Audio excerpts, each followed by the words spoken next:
تو کیا تم اللہ کے بعض احکامات کو مانتے ہو اور بعض سے انکار کرتے ہو؟ تو جو تم میں ایسا کرے اس کا بدلہ دنیاوی زندگی میں ذلت و رسوائی کے سوا اور کیا ہے؟ السلام علیکم ورحمۃ اللہ وبرکاتہ۔ دوستو، ادھورا ایمان یعنی اللہ تبارک و تعالیٰ کے کچھ احکام کو ماننا اور کچھ احکام کو چھوڑ دینا، اس موضوع پر بہترین لاجواب بیان ہے مولانا عبدالحبیب اتاری صاحب کا، وہ آپ پہلے سنیں۔ تو آج قرآن مجید فرقان حمید کی آیت ہے۔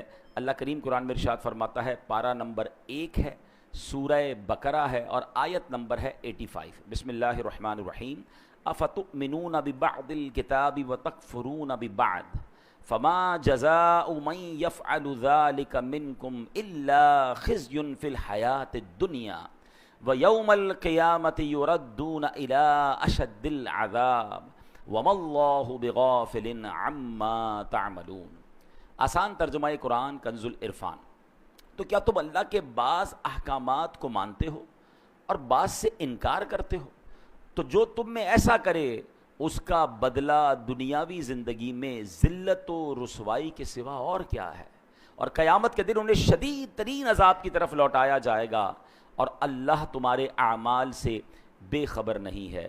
اے میرے پیارے اسلامی بھائیوں، اب اس آیت میں جو ہمیں میسج دیا جا رہا ہے نا، وہ بڑا کمال کا میسج ہے۔ بیسیکلی آیت کا جو واقعہ تو شان نزول تو یہودیوں کے لیے تھا کہ ان سے اللہ کریم نے 3 باتوں کا تورات میں وعدہ لیا تھا۔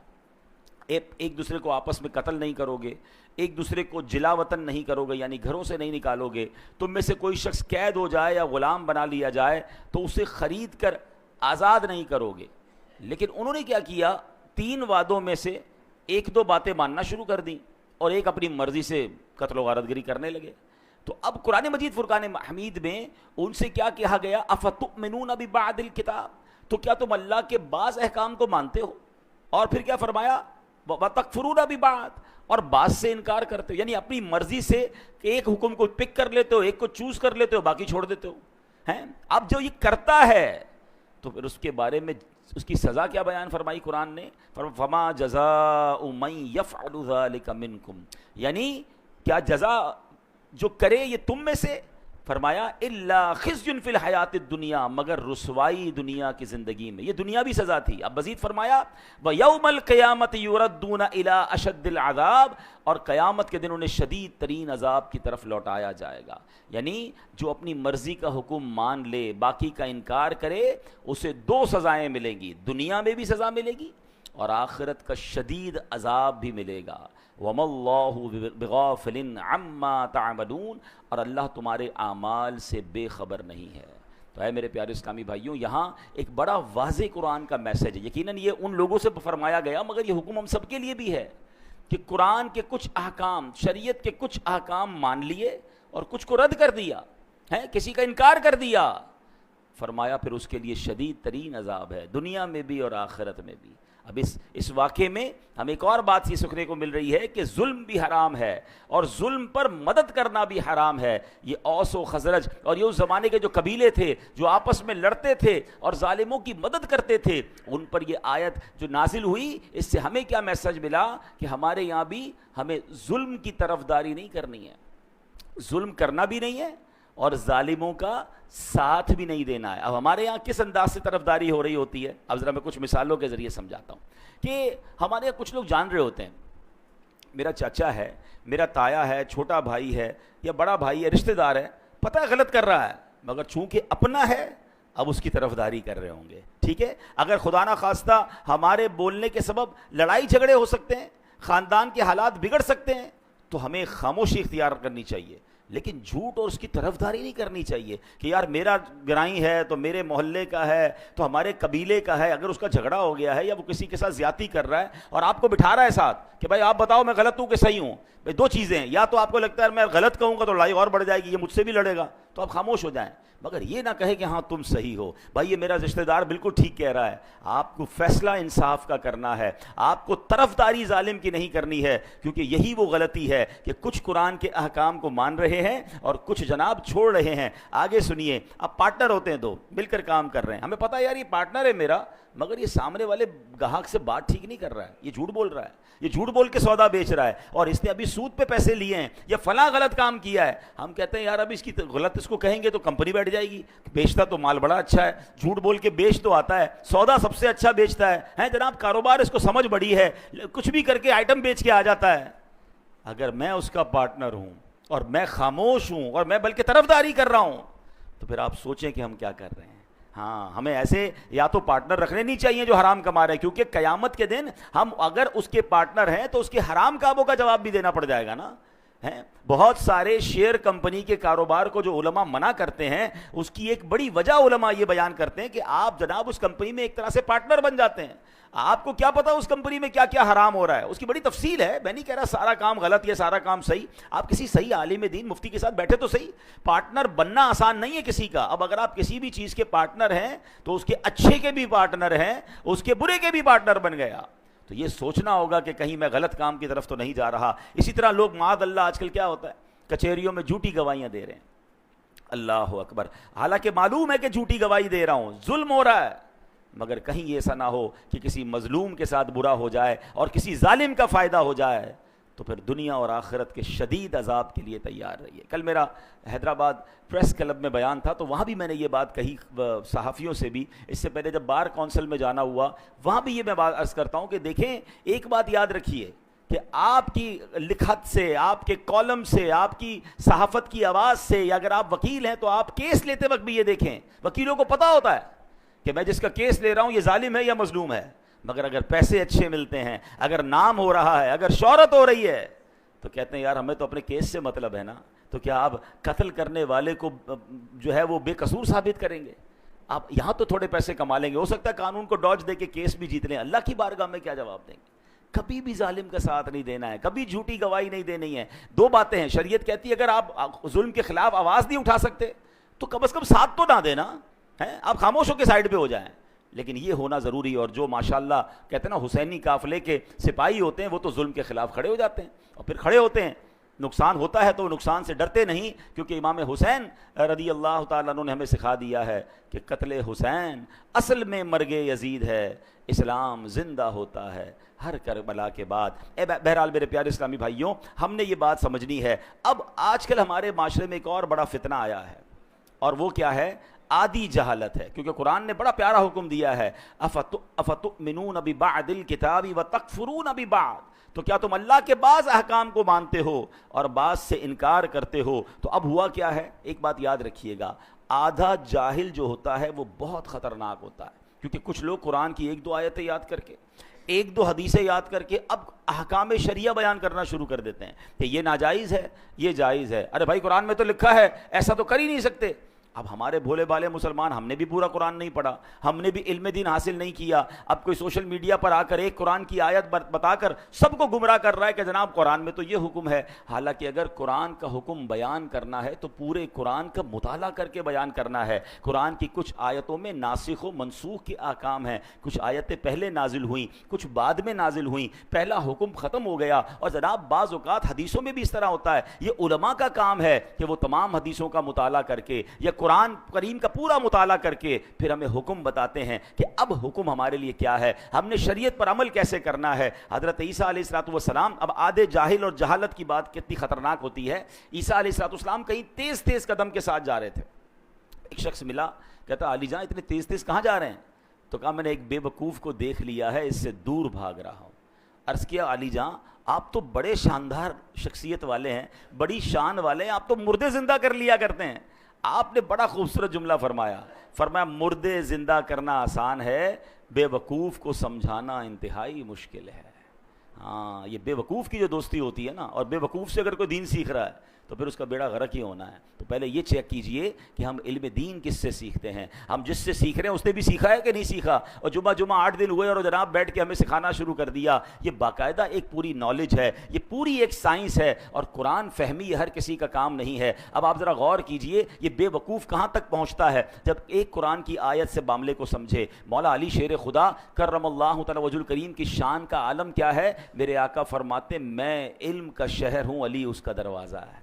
مولا علی وہ ہیں, نبی پاک کی حدیث میں آتا ہے کہ علی کے چہرے کو دیکھنا عبادت ہے. سبحان اللہ, شیر خدا کے علم دین کا اور قرآن فہمی کا عالم یہ ہے کہ آپ فرماتے اگر میں سورہ فاتحہ کی تفسیر لکھنا شروع کروں تو اتنی کتابیں لکھ دوں کہ 70 اونٹ ان کتابوں کے بوجھ سے دب جائیں. اتنی ایک سورہ فاتحہ کی تفسیر. اب آپ سوچیں کہ مولا علی کے قرآن فہمی کا عالم کیا ہوگا. مگر آپ کے دور میں ایک فرقہ نکلا جس کا نام تھا خارجی فرقہ. اس نے پتہ ہے مولا علی پر کفر کا فتویٰ لگا دیا. آپ غور کریں کہ جس کی شان اتنی نرالی ہے ان بدبختوں نے شیر خدا پر کفر کا فتویٰ لگایا. اب وہ فتویٰ کیا تھا, معاملہ کیا ہوا؟ معاملہ یہ ہوا تھا کہ مولا علی شیر خدا اور حضرت امیر معاویہ رضی اللہ تعالیٰ عنہ پر کسی دینی مسئلے پر اختلاف ہو گیا. تو مولا علی ماشاءاللہ بڑی معاملہ فہم شخصیت ہیں. آپ نے ایک حکمت عملی مقرر فرمائی اور ایک حکم یعنی ایک ایسا بندہ مقرر کیا جو دونوں گروہ کی بات سنے اور درمیان میں صلح کروا دے, فیصلہ ڈیسائیڈ کر دے. تو ایسا ہی ہوا اور انہوں نے فیصلہ سنایا اور صلح ہو گئی. اب ایک فرقہ تھا جو جنگ چاہتا تھا. آج بھی کچھ لوگ ایسے ہیں جو چاہتے لڑائی ہونی چاہیے, جھگڑا ہونا چاہیے, معاملہ بگڑنا چاہیے. یہ امن و امان سے مسلمان کیوں رہ رہے ہیں؟ یہ فرقے والا ادھر حملہ کرے تو یہ والا ادھر حملہ کرے. اچھا جناب فرقہ واریت کی لڑائی نہیں ہو رہی تو چلو بھائی خاندانی لڑائی شروع کرو, صوبائی لڑائی شروع کرو. ان کی جنگ میں ان کو فائدہ ہے, پرابلم کریٹ ہوتی ہے تو جناب ان کو مزہ آ رہا ہوتا ہے. تو ایسے لوگوں سے بھی بچنا ہے. تو مولا علی نے بڑی حکمت عملی کا مظاہرہ کیا اور صلح ہو گئی. اب وہ جو خارجی فرقہ تھا انہوں نے کیا کہا, انہوں نے کہا اللہ تو قرآن میں فرماتا ان الحکم الا للہ, ان الحکم الا للہ, حکم تو صرف اللہ کا ہے. مولا علی نے بندے کو ثالث بنا دیا, اس کے ذریعے فیصلہ کروا دیا, یہ تو کفر ہو گیا. آپ دیکھیں ایک قرآن کی آیت, اس کا ایک جز, اس سے اپنی عقل سے فیصلہ کیا اور جناب شور مچانا شروع کر دیا. اللہ اکبر. میرے شیر خدا مولا علی کا تدبر دیکھیں, آپ کی جناب صبر کا مقام دیکھیں. آپ تو اس قدر عظیم ہستی ہیں کہ آپ حکم فرماتے نہ جانے کیا ہو جاتا. آپ نے پھر صلح کی طرف بات آگے بڑھائی. آپ نے جو ترجمان القرآن ہیں عبداللہ ابن عباس رضی اللہ تعالیٰ عنہ, کمال کا قرآن کا علم تھا, ان کو بھیجا کہ جا کے ذرا ان کو سمجھائیں. حضرت عبداللہ ابن عباس ان کے پاس گئے, کہا بتائیے کیا مسئلہ ہے. وہ کہتے مسئلہ یہ اللہ کے سوا تو کوئی حکم بن نہیں سکتا, کوئی فیصلہ کر نہیں سکتا. یہ مولا علی نے انسان کو یہ حکم کیسے دے دیا, تو جناب معاذ اللہ یہ کفر ہو گیا. اللہ اکبر. اب سنیے گا حضرت عبداللہ ابن عباس کا جواب بھی, اور آج کل کے دور میں یہ جو آدھی جہالت پھیلانے والے ہیں ان کو بھی آپ نے جو ہے وہ سمجھنا ہے. انہوں نے کہا کیا تم نے سورہ مائدہ کی آیت نمبر 95 کی تلاوت نہیں کی ہے؟ اگر حالت احرام میں, اللہ کیا فرماتا ہے, اگر کوئی حالت احرام میں کسی جانور کو مار دے, مثلا کسی نے خرگوش کو مار دیا, اب حکم یہ ہے کہ اس جانور کی قیمت صدقہ کرے. جس قیمت کا جانور اس نے مارا ہے احرام کی حالت میں, اس کی قیمت کو صدقہ کرے. اب سوال یہ ہے کہ پتہ کیسے چلے کہ جناب یہ قیمت کتنی تھی جانور کی, یا خرگوش مار دیا یا کوئی بھی جانور, اس کی قیمت کیا تھی؟ اللہ قرآن میں حکم فرماتا ہے یحکم بہ ذوا عدل منکم, تم میں سے 2 معتبر آدمی اس میں فیصلہ کر لیں. اللہ اکبر. عبداللہ ابن عباس کہتے ہیں چند روپوں میں خرگوش آ جاتا ہے, اس کی قیمت ڈیسائیڈ کرنے کے لیے تاکہ آپس میں پرابلم نہ ہو 2 بندے بیٹھ کے فیصلہ کر لیں. اللہ اکبر. فرمایا بتاؤ جانور کی قیمت زیادہ یا انسانوں کی قیمت زیادہ؟ شیر خدا نے صحابہ کرام کے درمیان کوئی ڈسٹربنس نہ ہو جائے, کوئی لڑائی نہ ہو جائے, انسانی جان ضائع نہ ہو جائے, اس کے لیے کسی کو حکم بنایا کہ جناب فیصلہ کرا دیا جائے. تو اس میں کیا حرج ہے جب خرگوش کی قیمت معلوم کرنے کے لیے قرآن کہہ رہا ہے کہ جناب 2 بندے بیٹھ کر فیصلہ کر لیں کہ قیمت کیا ہے. تو پتہ یہ چلا ایک آیت تو پڑھی تھی, پورا قرآن نہیں پڑھا تھا, حالانکہ آگے قرآن میں اس کی ڈیفینیشن موجود ہے. اور یہی آج کے دور کا پرابلم ہے, اور یہاں ہماری بھی ایک کمزوری ہے کہ ہم جناب ہر کسی کی بات سننے کے عادی بن گئے, اور جب سنتے ہیں تو کنفیوز ہو جاتے ہیں. معاذ اللہ اب تو لوگ غیر مسلموں کو سننے لگ گئے, جب سنتے ہیں تو کہتے ہیں یار یہ اسلام اسلام کی جو حقانیت ہے اس پہ کچھ کنفیوژن ہے. ہمیں آ کے لوگ سوال کر رہے ہوتے ہیں اللہ تبارک و تعالیٰ ایک ہے, اس کی دلیل کیا ہے؟ اچھا اللہ ہے, اس کی دلائل بتائیے. اللہ اکبر, کیا آج ہمارے دین اور ایمان میں اتنی کمزوری آ گئی کہ جب جس کی جو مرضی ہو کوئی ایک بات کر دے اور ہم کنفیوز ہو جائیں؟ پھر اپنے عقائد پر, اپنے معمولات اہل سنت پر ہم کنفیوز کیوں ہوتے ہیں؟ کیونکہ ہمارے پاس بھی علم نہیں ہے. شیطان کو موقع ملتا ہے, وہ ہمیں ڈسٹرب کرتا ہے. تو خدا را سب سے پہلے یہ ذہن بنا لیجئے کہ ہم نے دین کس سے سننا ہے, دین کس سے سیکھنا ہے. بڑے سمجھدار لوگ بیٹھے ہیں. میں اگر آپ سے سوال کروں کہ جناب آپ نے اپنا گھر بنانا ہے تو گھر کس سے بنائیں گے, تو آپ کہیں گے بلڈر سے بنائیں گے. تو میں کہوں یار آپ نے کپڑے بڑے اچھے پہنے, لگتا ہے درزی بھی بڑا اچھا ہے, اسی سے گھر بھی بنا لیجئے, کپڑے بڑے اچھے سیتا ہے, آپ کا گھر بھی اچھا بنا دے گا. آپ کہیں گے جناب درزی کا کام تو کپڑے سینا ہے. مولانا صاحب آپ کی لگتا ہے طبیعت ٹھیک نہیں ہے, درزی کپڑے سیتا ہے, بلڈر جو ہے وہ گھر بناتا ہے. اچھا جناب, پھر اس کے بعد آپ کو جناب ڈاکٹر کی ضرورت پڑی, طبیعت خراب ہوئی, تو اب میں آپ کو کہوں کہ آپ ایسا کیجئے کہ آپ چپل بڑے اچھے سلوا کے لائے تھے, اسی بندے سے آپ اپنی دوائی بھی لے لیجئے. آپ کہیں گے لگتا ہے آج آپ نے دوائی نہیں پی ہے کہ جناب چپل سینے والا جو ہے وہ ہمیں دوائی کیسے دے گا. تو کمال ہے کہ دنیا کی ہر فیلڈ میں آپ اپنے لیے اس فیلڈ کا ایکسپرٹ تلاش کرتے ہیں. موچی سے جوتے سلواتے ہیں, درزی سے کپڑے سلواتے ہیں, ڈاکٹر سے دوائی لیتے ہیں, بلڈر سے گھر بناتے ہیں, ان کو آپس میں مکس اینڈ میچ نہیں کرتے. تو اب بتائیے نا دین کس سے سیکھنا چاہیے, شریعت کس سے معلوم کرنی چاہیے؟ کیا ہر اس شخص کو یہ حق حاصل ہے؟ میرا دین اتنا مظلوم ہے. اچھا اب ایک اور فینومینا لوگ لے کر آئے کہ جناب انٹرنیٹ پر تو ساری چیزیں موجود ہیں, اب تو اے آئی کا زمانہ ہے, سوال کیجئے جواب مل جاتا ہے. قرآن پاک پڑھنے کی اور جناب اس کی اتنی بڑی بڑی تفسیریں پڑھنے کی ضرورت کیا ہے؟ اور جناب پڑھنا بھی ہے تو کسی عالم کی ضرورت کیا ہے, کسی مفتی کی ضرورت کیا ہے, کسی ایکسپرٹ کی ضرورت کیا ہے؟ قرآن موجود ہے, تفسیریں موجود ہیں, ہم خود ہی مسئلہ نکال لیں گے, ہمیں علماء کی حاجت نہیں ہے. چلے تھوڑی دیر کے لیے آپ کی بات مان لیتے ہیں کہ جناب کتاب سے پراپر علم مل جاتا ہے. ٹھیک ہے, کتاب میں سب چیزیں موجود ہیں. چلے اب میں آپ ہی کی بات آپ کی طرف دوبارہ بڑھاتا ہوں. اللہ نہ کرے آپ میں سے کسی کو کوئی پرابلم ہو جائے یا آپ کے گھر میں کسی کا آپریشن ریکوائرڈ ہو, تو جناب آپ بھی کتاب اٹھائیے کہ ٹانگ کا آپریشن کیسے ہوگا. بلکہ اب صرف کتاب نہیں ہے, یوٹیوب پر تو ٹیوٹوریل موجود ہے نا, ویڈیو بھی موجود ہے کہ یہ والا آپریشن کیسے ہوگا. تھوڑا مزید سوال اے آئی سے کر لیجئے کہ کون سا چاقو استعمال کروں, کون سی چھری استعمال کروں, پہلا کٹ کدھر لگاؤں. 2-4 دوست جمع ہو جائیں اور ٹانگ کا آپریشن گھر میں کر لیجئے, 2-4 لاکھ روپے بھی بچ جائیں گے.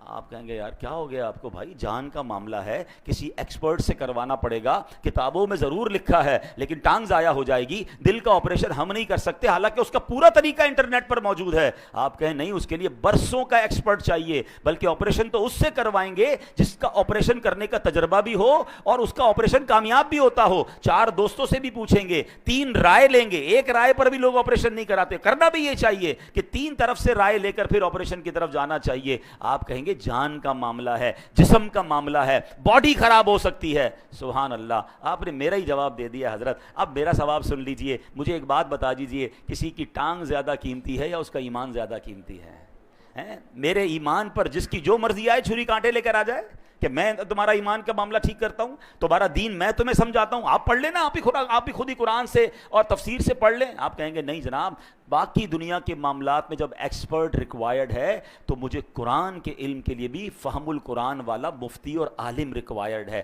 برسوں جس نے پڑھا ہو, جس کی جناب تفسیر پر نظر ہو, جس کی عقائد مضبوط ہوں. ارے وہ خود اگر سچا نہیں ہے تو مجھے کیا دین سکھائے گا؟ تو اے میرے پیارے اسلامی بھائیوں, اے بھولے بھالے مسلمانوں, خدا را اپنی زندگی کا یہ آپ ذہن بنائیے کہ سب سے قیمتی سرمایہ تو ایمان ہے. اور ایمان کے معاملات میں, دین کے معاملات میں میں نے کسی ایکسپرٹ سے, کسی صحیح العقیدہ مفتی سے اور عالم دین سے انشاءاللہ دین پڑھنا بھی ہے, سیکھنا بھی ہے اور آدھی جہالت سے بچنا ہے. جب آپ قرآن پورا پڑھتے ہیں, کبھی بھی کوئی ایک آیت سن کر, ایک حدیث سن کر کنفیوز نہ ہو جایا کریں. کسی عالم دین سے رابطہ کریں, وہ آپ کو بتائے گا کہ یہ آیت کے بعد یہ بھی تو آیت موجود ہے, یہ حدیث کے بعد یہ بھی تو حدیث موجود ہے. اور وہ ان دونوں کو سامنے رکھ کے جب آپ کو جواب دیں گے تو آپ کا ایمان تازہ ہو جائے گا. اللہ کریم ہمیں شریعت کے احکام کو صحیح طریقے سے عمل کرنے کی توفیق عطا فرمائے. اب یہاں پر میں چلیں ایک آیت اس لیے بتا دیتا ہوں کہ اس میں ہمارا انشاءاللہ آج کا ایک موضوع بھی ہے, وہ بھی کور ہو جائے گا. کہ اب جناب قرآن کی ایک آیت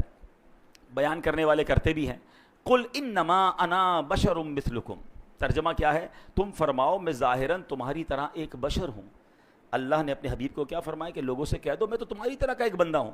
اب کچھ جاہلوں نے, وہ آدھے جاہل ہے نا, کہ دیکھو نبی پاک خود کہہ رہے ہیں وہ ہماری طرح کے آدمی ہیں, ہیں، اور تم کہتے ہو جناب وہ نور ہیں اور وہ جناب بہت عظیم ہستی ہیں، خود فرما رہے میں تمہاری طرح کا ہوں. تو قرآن ادھورا پڑا. ایک آیت پڑھی، اب اگلی آیت سن لو. اللہ قرآن میں فرماتا ہے قد جاءکم من اللہ نور، بے شک تمہارے پاس اللہ کی طرف سے ایک نور آ گیا ہے. سبحان، پتہ کیا چلا؟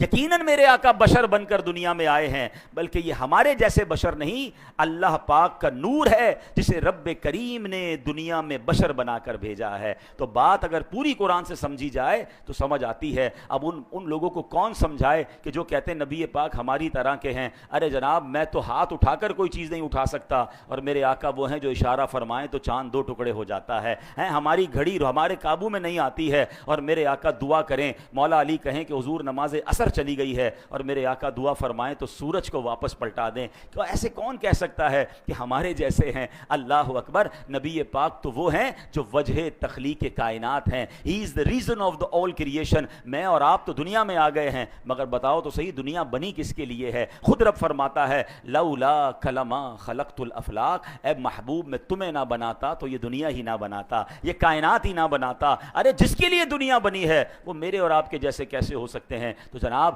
اب یہاں ایک اور خوبصورت بات میں کر کے اپنی گفتگو ختم کرتا ہوں کہ سبحان اللہ، اب ایک مہینے کے بعد محرم اب اینڈ ہونے کو ہے، اس کے بعد سفر اور پھر ربیع الاول. انشاءاللہ یہ جو ربیع الاول آ رہا ہے، یہ جو میلاد کا مہینہ آ رہا ہے، یہ نبی پاک علیہ الصلوۃ والسلام کا 1500 سالہ جشن ولادت ہے. ہاں، نبی پاک کا 1500 سالہ برتھ ڈے ہے. تو تمام دنیا کے عاشقان رسول نے اس بار دھوم دھام سے بڑے شاندار انداز سے میرے آقا کا یہ میلاد منانا ہے. Actually we are very fortunate to witness this 1500th birthday. اللہ کرے کہ ہم 12ویں تک زندہ رہیں. ہم وہ لوگ ہوں گے کہ جنہوں نے شاید اپنی زندگی میں، بلکہ یقیناً اپنی زندگی میں پہلی بار ہم یہ سیلیبریشن دیکھیں گے. ہمارے پہلے والوں نے بھی 1500 سال ہوتے نہیں دیکھے، ہمارے بعد والے بھی نہیں دیکھیں گے. اگر اللہ ہمیں یہ موقع نصیب کر رہا ہے تو اس کو بڑے شان کے ساتھ اپنے گھر سجانے ہیں، اپنے محلے کو سجانا ہے، اپنے اداروں میں پروگرام کیجئے. جس اچھے انداز سے اگر آپ کسی کمپنی میں ہیں تو 15% ڈسکاؤنٹ کیجئے، اور لکھیے اپنی ویب سائٹ اور سوشل میڈیا پر کہ اس لیے ہم یہ ڈسکاؤنٹ آفر کر رہے ہیں، یا اس لیے جناب ہم یہ فیور دے رہے ہیں کہ میرے آقا علیہ الصلوۃ والسلام کا، جناب خاتم النبیین کا 1500 سالہ یوم ولادت آ رہا ہے. تو اس شاندار انداز سے جو اس میں آپ بہتری کے کام کر سکتے ہیں، حرام اور ناجائز کام سے خوشی نہیں بنائی جاتی، جائز طریقوں سے انشاءاللہ ہم اس پر کام کریں گے. انشاءاللہ جمعے کے بیانات میں آگے جا کے انشاءاللہ نیت ہے میں آپ کو کچھ آئیڈیاز بھی بتاؤں گا کہ آپ کون کون سے کام کیجئے کہ اس سے پوری دنیا میں میسج جائے. دعوت اسلامی کی طرف سے انشاءاللہ فاؤنڈر آف دعوت اسلامی مولانا ریاض قادری صاحب کی طرف سے تمام مسلم ممالک کے سربراہان کو انشاءاللہ ہم خطوط لکھ رہے ہیں کہ آپ اپنے اپنے ممالک میں بھی اس بار 1500 سالہ جشن ولادت شاندار انداز میں منائیں. تو انشاءاللہ گھر بھی سجائیں اور اپنا آپ بھی سجائیں. اس بار ایسا یہ میلاد منائیں کہ 5 وقت کے نمازی بن جائیں. کوئی کہے ماشاءاللہ 5 وقت نماز پڑھنے لگ گئے ہیں، تو آپ جواب دیں کہ میرے آقا کا 1500 سالہ جشن ولادت آیا ہے، بس اب توبہ کر لی ہے، آج کے بعد 5 وقت نماز پڑھ کے میلاد مناؤں گا. تو جناب اپنے اندر بھی تبدیلی لائیں، سنتوں پر عمل کریں، گناہوں کو چھوڑ کر اپنے دل کو بھی اجالا کر کے ہم اس بار جشن ولادت منائیں. اللہ کریم ہم سب کو برکت نصیب فرمائے. دوستو آپ نے بیان کو سنا، اپنا رائے کمنٹ باکس میں ضرور دیجیے گا. اور ہاں، جب ہم مسلمان ہیں تو ہمیں چاہیے کہ ہم اسلام میں پورا داخل ہو جائیں. یعنی میری مراد کہنے کا یہ ہے کہ ہم اسلام کا ہر احکام کو مانیں اور اس پر عمل کریں. ایسا نہ ہو کہ اپنے من مرضی کے مطابق جو حکم ہو اس پر عمل کریں، وہ مانیں، اور جو ہمارے دل کو، ہمارے من کو ناگوار گزرے وہ چھوڑ دے. ایسا نہیں ہونا چاہیے. ملتے ہیں کسی اور ویڈیو میں، تب تک اپنا خیال رکھیں. خدا حافظ. السلام علیکم ورحمۃ اللہ.